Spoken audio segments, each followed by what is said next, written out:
Guys आज के video में देखेंगे दीर्घात बहुपद के शून्यंक, जो इसमें सभी प्रकार के बनाए हैं वीडियो अच्छे तरह से, तो देखिएगा, समझे।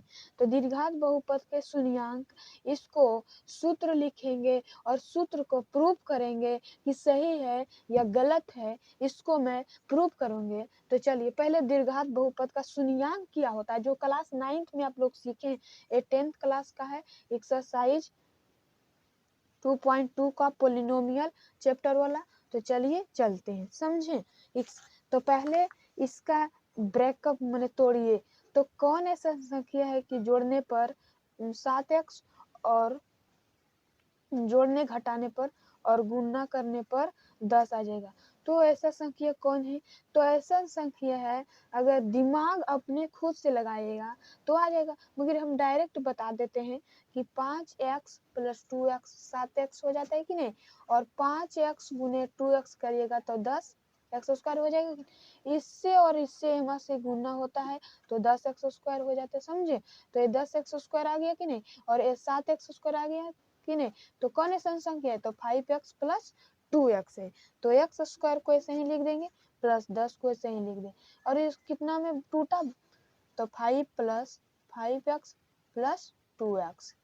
अब x कॉमा लेंगे तो x + 5, ये इतना कॉमा लेंगे और ये दोनों में प्लस 2 इसमें कॉमा होगा, तो a + 2 × 5। तो x + 5 ये दोनों में एक लिखा जाएगा, तो हो जाएगा x + 5 × x + 2। अब शून्यंक निकालना है, तो सभी को दोनों का 0 का बराबर कर देंगे। तो x + 5 = 0 और एक हो जाएगा x + 2 = 0।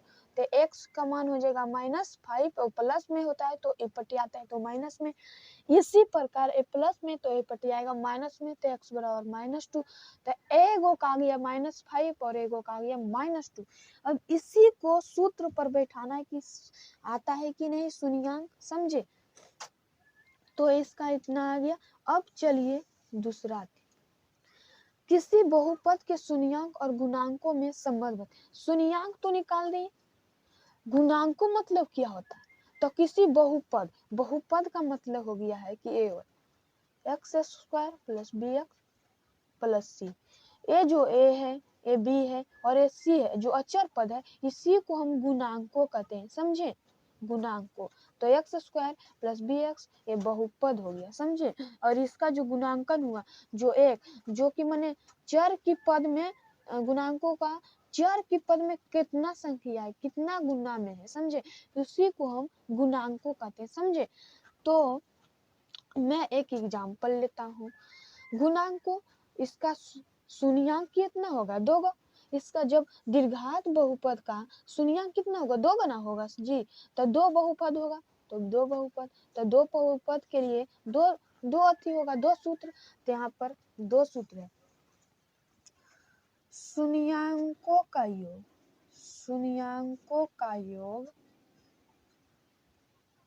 -b/a और शून्यंकों का गुणनफल, शून्यंकों का गुणनफल c/a, समझे।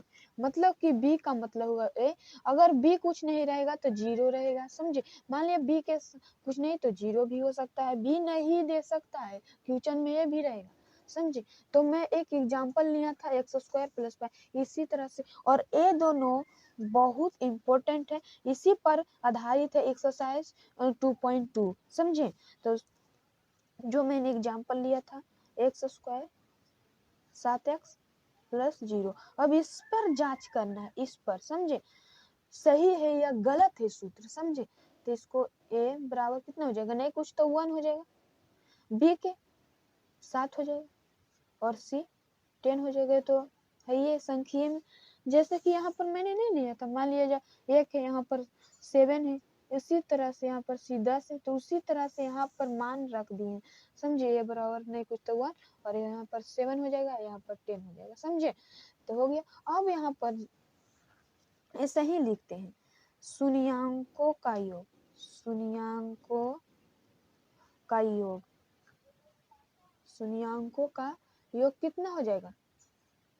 शून्यंकों का योग, तो शून्यंक कितना आया था?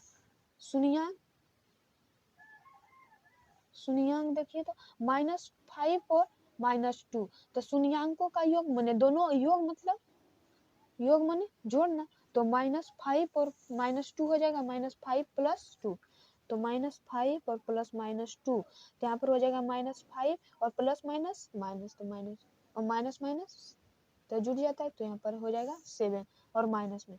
अब यहाँ पर आइए शून्यांकों का गुणनफल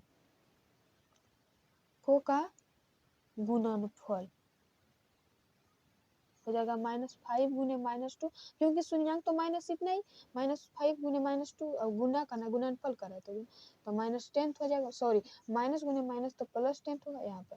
अब जांच करना है कि अगर इस सूत्र से अगर इतना आ जाए शून्यांकों का योग -7 और शून्यांकों का गुणनफल 10, तो इसको सही सूत्र मानेंगे। तो यहाँ पर लिखेंगे शून्यांकों का योग क्या सूत्र है, -b/a। तो यहाँ पर b का मान तो दे ही है, तो b का मान 7 माइनस है तो माइनस और बटा 1 का a, तो हो जाएगा भागा दीजिएगा तो -7। तो देखिए तो आ गया क्या नहीं शून्यांकों का योग। अब एक चीज आ शून्यांकों का गुणनफल, शून्यांकों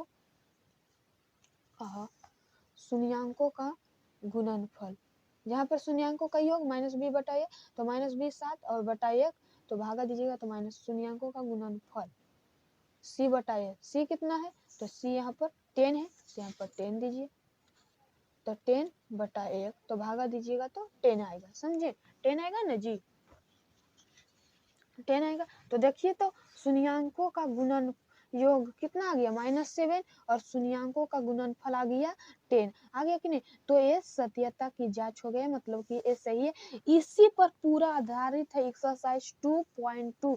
तो अब अगली वीडियो में मिलते हैं, तब तक के लिए bye bye, take care, thank you so much.